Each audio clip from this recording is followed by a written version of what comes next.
The total health triangle. What is it? Well, stay tuned to find out.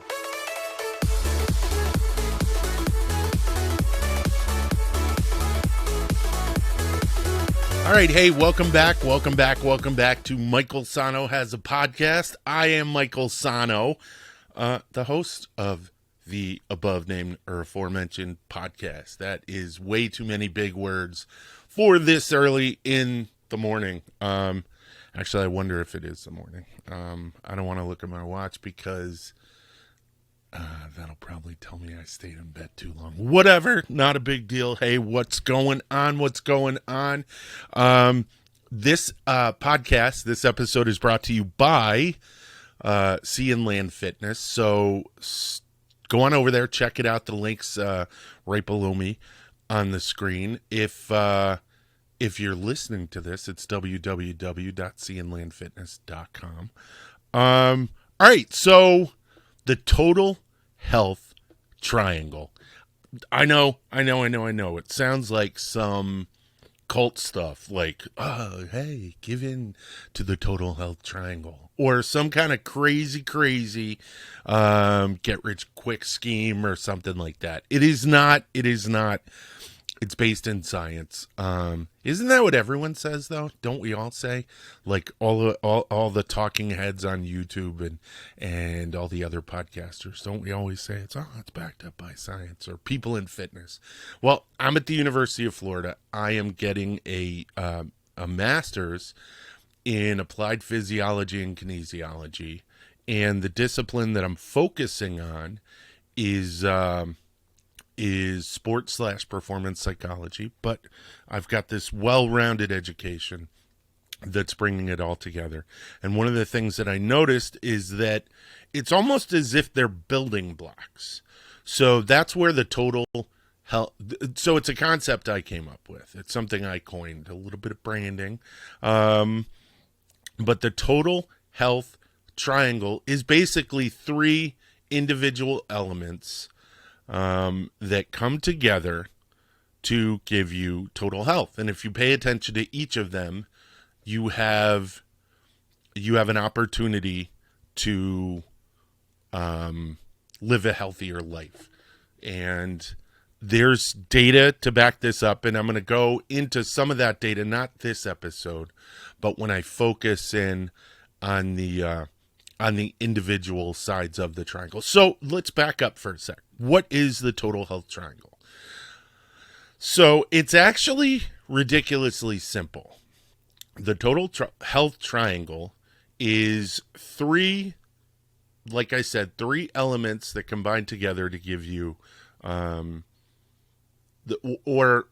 it's three elements that combine to affect your total health.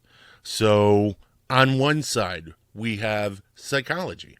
So that's the study of the brain, or not the study of the brain. It's the study of how we interact, how we think, how we develop our thoughts, how we react to things. It's the study of behavior. It's the study of thought processes. I'm not giving you the Merriam-Webster. I'm actually elaborating on that, because a lot of times people think of psychology and all they think of is sitting in a room across from a man or a woman, and they're sitting on a couch and they're unloading about their mother. And that is not the total picture. Psychology is something that affects every day, moment, in your life. So that's one side. Another side is physiology. Okay, so what is physiology? Physiology is a study of the inner workings of the human body. Whereas psychology is the study of the inner workings of the mind. So physiology, we're looking at everything from exercise to sleep patterns. We're looking at everything from how we move through space, biomechanics. We're thinking about all kinds of stuff. We're thinking about the body as a whole. Now, The bottom, what is the bottom of the pyramid? And these are in no specific order. The bottom of the pyramid is nutrition. Okay, so nutrition is one vital element. Now, there are some that would tell you, well, nutrition is just chemical processes, that it's part of physiology because it is the fuel that allows physiology to be, so to speak. But nutrition, in my opinion, and in the opinion of others, it's one of the fundamental aspects of existence. Because think about it. Think about what we are. This is going to sound kind of goofy, but we're brain boxes, okay? We're brain boxes that our bodies propel through space, okay? And in the same way that you propel your car through space and you fuel your engine by putting gas in the gas tank, we do the same thing with nutrition. We do the same thing from the physiological components of our body. We put gas in the gas tank, we eat, and that breaks down into vitamins, minerals, micro and macronutrients, and it fuels our body. And on top of that, it can affect nutrition, our psychology. So, because how do we act when we're hungry? How do we act when we're not? And I'm thinking non-clinical, just basic. How do you act when you're hungry? You know what I mean? Well, another one, think about how do you act when you've been drinking? Okay, so alcoholic beverages, they fall in with nutrition. They might not have the nutritional needs that you require, but they are a part of nutrition. So think about the psychological ramifications, repercussions on behavior that alcohol has. So you can see how all this starts to move together. Staying on alcohol for just one moment, think about the physiological reaction you have from the alcohol nutrition from the night before. Let's say you did something and you got, and I'm going out there on a limb. Say you got a little rowdy and you goofed off. Well, the psychology caused you to do something dumb, and it affected your physiology, the actual physical brain, and you tripped and fell because you had, what do they call it, liquid courage. And you so my point is, all of this stuff ties in together. All of this stuff is important. And I'm going to actually take a moment to address my physiology real quick. So it's actually funny because one of the things that I want to talk about has to do with what's in this water right here. And I'm going to show you. And I'm not selling this.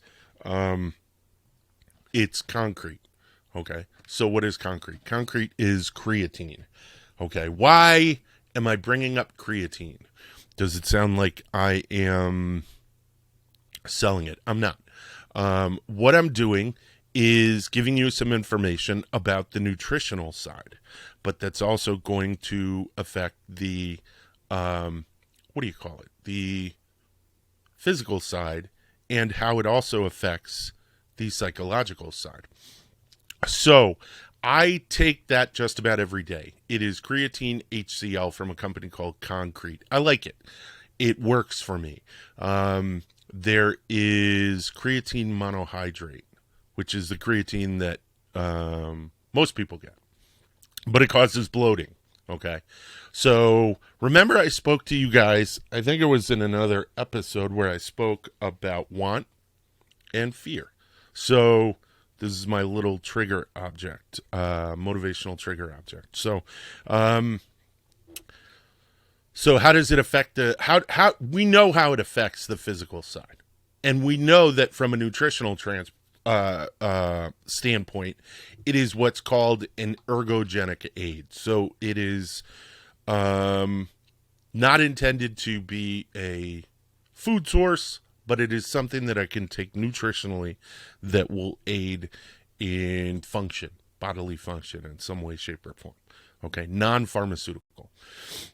That's the delineation. If it's non-pharmaceutical, it falls underneath nutrition. So what does creatine do? Creatine, I'm paraphrasing, I'm doing it in a nutshell. Basically, it gives you more ATP, or it gives you more access to ATP. What is ATP? ATP is the gas that drives all of our fuel cells. And there are a couple of different we'll call them transport systems that you can use to utilize ATP. And concrete, supposedly, affects what's called the phosphagen system. And I don't know if I have that right, but I think I do. But basically, long story short, ATP, fuel source, creatine helps that. Okay. And there is a International Society of Sports Scientists, or I think that's what they're called. I probably have that one wrong too.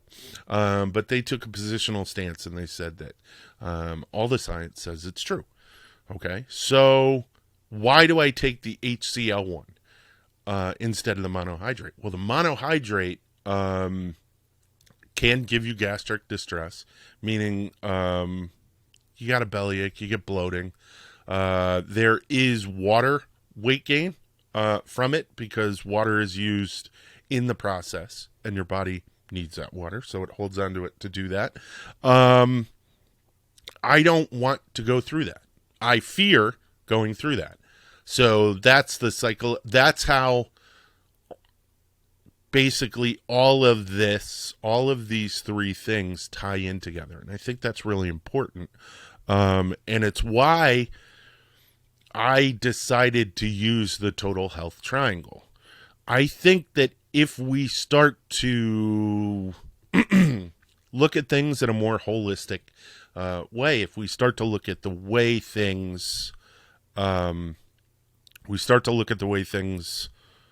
affect each other, the way psychological stress can affect the physiology. So there's the concept, and I'm not talking about stress. I got bills. I got, what else? I got, what are some stresses? I got bills. I don't have money to pay the rent. I don't have, car payment, all of these things. Or I do have those things, but I have those things because my work is just so crazy. Or let's take it to a, what do you call it? Let's take it to a athletic venue. Okay. And you have, the negative stressors of competition. So you have these individuals, I don't know that I'm good enough. You have self-worth issues where you're like, I've been training. I don't think I'm good enough. I don't think I can win. So these are the stresses that we commonly think about. These are the stresses that we address. And when we think of stress, that's what we think of. That's stress. But what's interesting is that is not how stress is actually defined.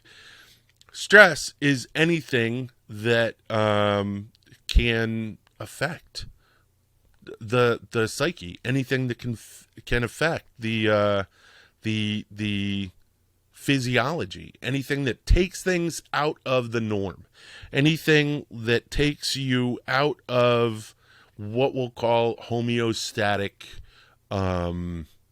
existence. Okay, so that's one of the things in sports science and physiology that that's a phrase that we think of, homeostasis.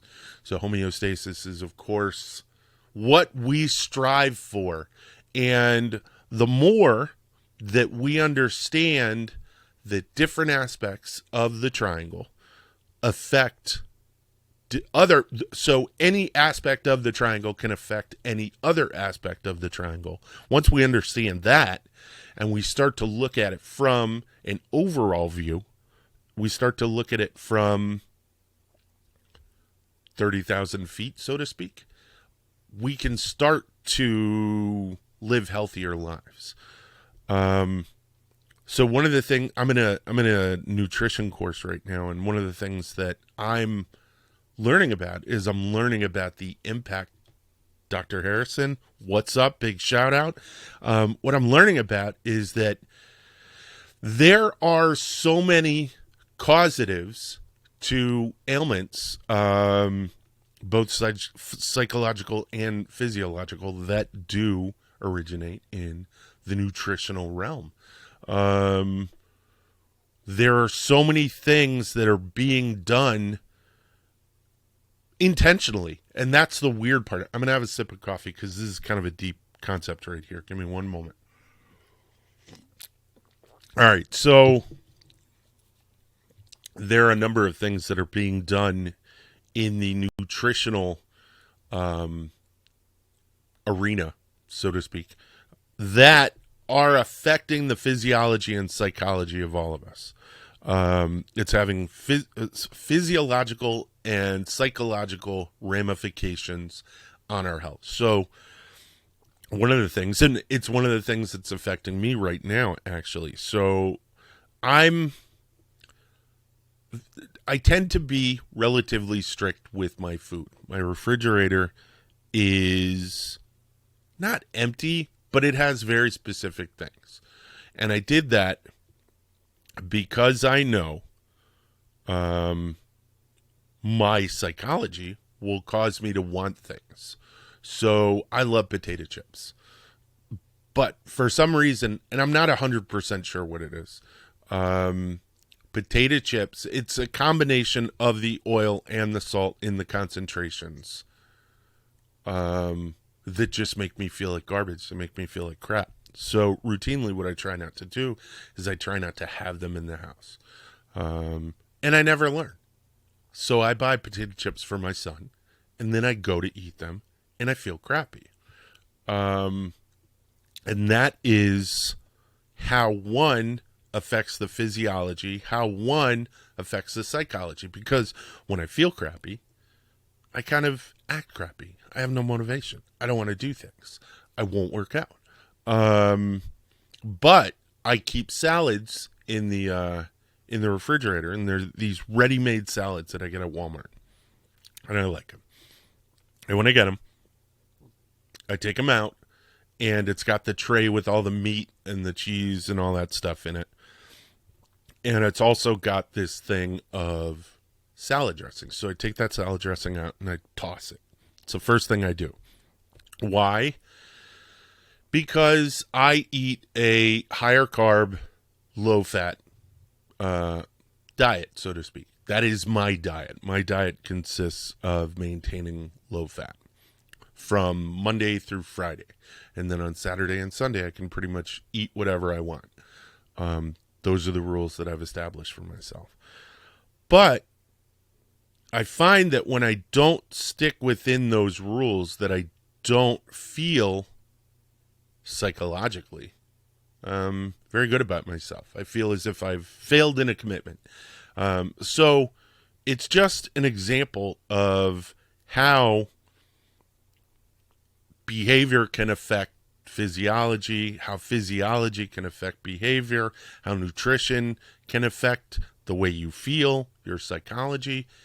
And I don't know, it's just, I think it's something that's really important. And over the next couple of weeks, I think what I'm going to do is and I am glossing over it, and I am not really giving much detail, especially research detail, on why I think this is such a good idea.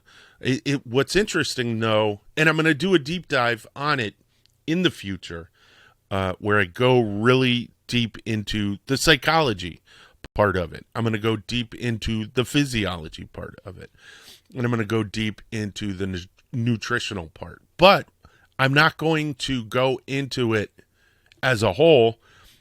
I'm going to tackle little chunks of it. I'm going to give you guys information about motivation, about goal setting, about psychological stress, about exercise, about sleep habits. That's the physiological. And then I'm also going to go over nutrition, where I do talk about creatine. And I do talk about the cycles of energy production, bioenergetics, where this ATP that I spoke about, how that all works. Give you a little bit of master classes in all these things so that maybe you can live your life a little bit more happily. I don't know. Does that But I also want you guys to reach out to me and give me subjects if you think I've missed something or if you think I'm totally off base. But I think this total health triangle, I think I've really hit onto something. Because I'm in the process right now of writing a book on my directional motivation theory, and that is a method for achieving goals through reflection and understanding in the moment where our motivations are. Because one of the misconceptions that a lot of people have, and it's in the book too. I write that most people will be, I'm paraphrasing too, most people will be reading this book because they lack motivation. And essentially that's not true. Everyone has motivation. It's just what are you motivating towards? Are you motivating towards the behaviors you don't want to do, or are you motivating towards the behavior you do want to do? That's another subject I'm going to cover. And I'm going to, like I said, I'm going to cover the creatine, which I think is super important. I'm also going to cover fad diets. Like, I'm going to say it. Like keto, like paleo. And what I feel is the food crime of omitting carbohydrates, the number one fuel source for your brain. So yeah, I'm not a big fan of that. I think it's scientifically unsound. And there are movies out now that you can watch, full-length documentary movies out that are telling you to go away from carbohydrates and that they're going to kill you. And I just think that's I think it's wrong. I don't think it's cool. I think it's unhealthy. And and that's in the nutrition section. We're also going to go over, some fitness stuff, some really great physiology stuff. I'm going to tell you about some systems. I'm going to tell you how some of this stuff works, because most people don't know. Most people don't know how their body works. Did you know? And this is a fun little fact, and I think I knew this before, but the digestive system isn't technically inside your body. Food is outside your body. It gets absorbed in the small intestine, and once it gets absorbed, when it's in the small intestine, then it enters your body. But outside of that, it's outside your body. So crazy, tell your kids. Or if you're younger, impress your partner, spouse, wife, boyfriend, girlfriend, doesn't matter. And let them know that you're in the know. That was the corniest thing I think I've ever done. Sorry about that. But yeah, so there you go. I've figured out basically what this podcast is about, and it's about the total health triangle. And I'm going to tell you all about it. All right. Hey, that's pretty much it for this episode. Check us out. We've got more episodes coming. So if you want to subscribe, please do that. Also, head on over to Sea and Land Fitness. We've got a bunch of great merchandise. You can see in the background, we got the honeybadgers everywhere. Calico Jack, honeybadger. We got shirts. What else do we got? We got hats. We have swim caps because I'm a swimmer. And yeah, so there you go. Check it out. All right. Have a good one.